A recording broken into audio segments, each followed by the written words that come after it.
Hello world of YouTube and Austin 3 Creations community. Sorry about the clap there in the beginning. I know that annoys a lot of people. But I'm here today to discuss Austin's topic that he proposed in his latest video. Does being generic make bad music? Make music bad? This is my fourth take of this.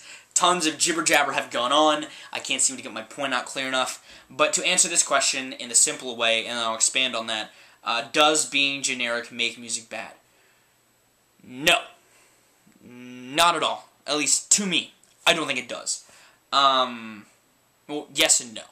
And this is where I guess I would get more in depth. But yes, in the fact that it doesn't help expand the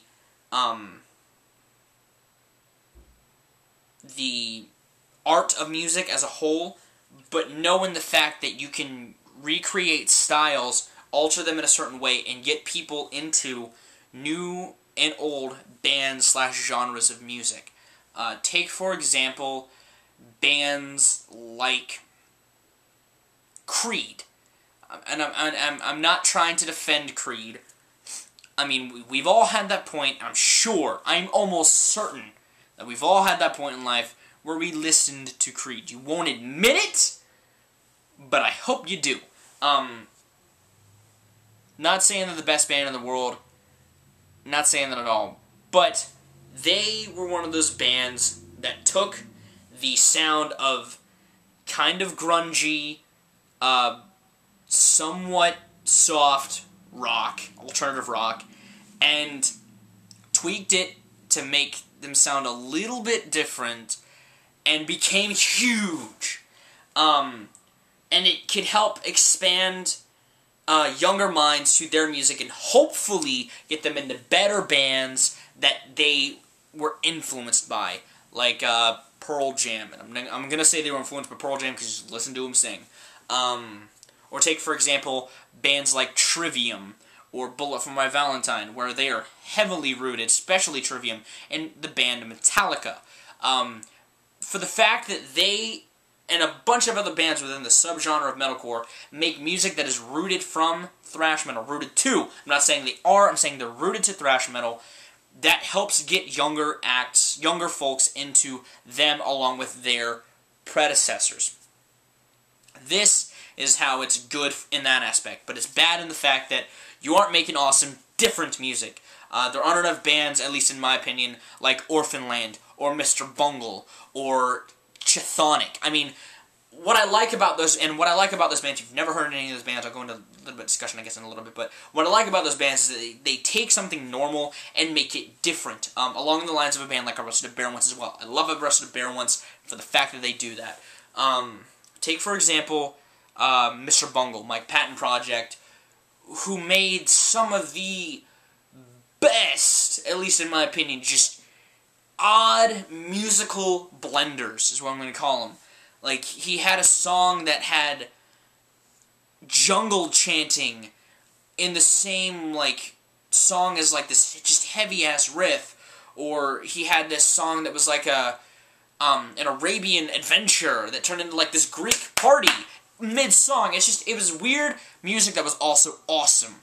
I don't feel that there are enough bands like that to help push forward the art of music. I mean, and I'm going to, again, sound really weird for calling them somewhat genre-defining, but Apocalyptica. While you may not like them, they did something different for music. They helped bring cellos back into relevance, which I think is awesome. I like the cello, I do like Apocalyptica, and I do think that they brought something out and made it popular that was different.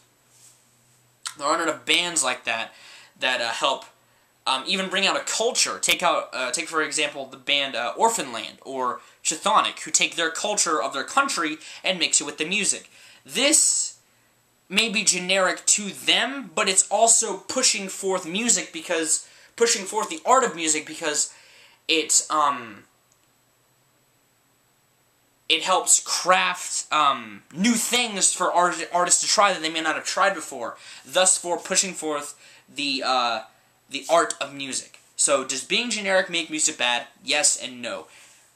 Yes, because it formulates a lot of crappy music, but it also formulates a lot of music that you can trace back to its roots, therefore shining on the great acts that preceded the bland or terribleness, sometimes awesomeness that comes out today.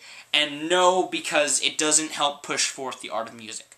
Hopefully, this helped answer your question. Now, my question for you, Austin, and his community that decides to join in the discussion of my topic is kind of branching off of this.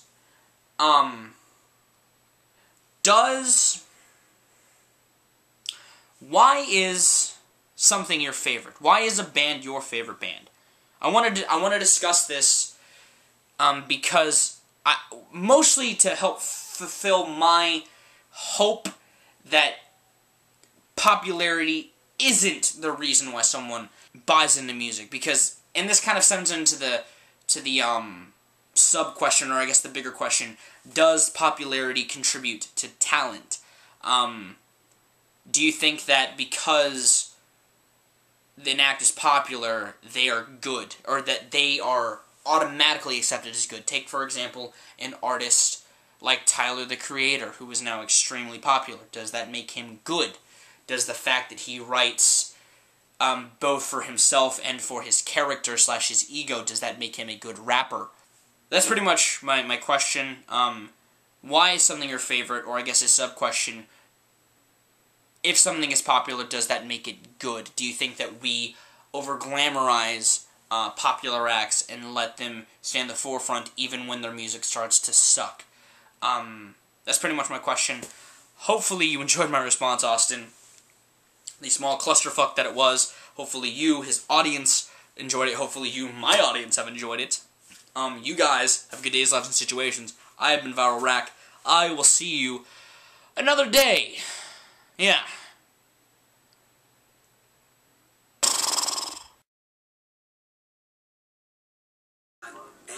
Fuck that.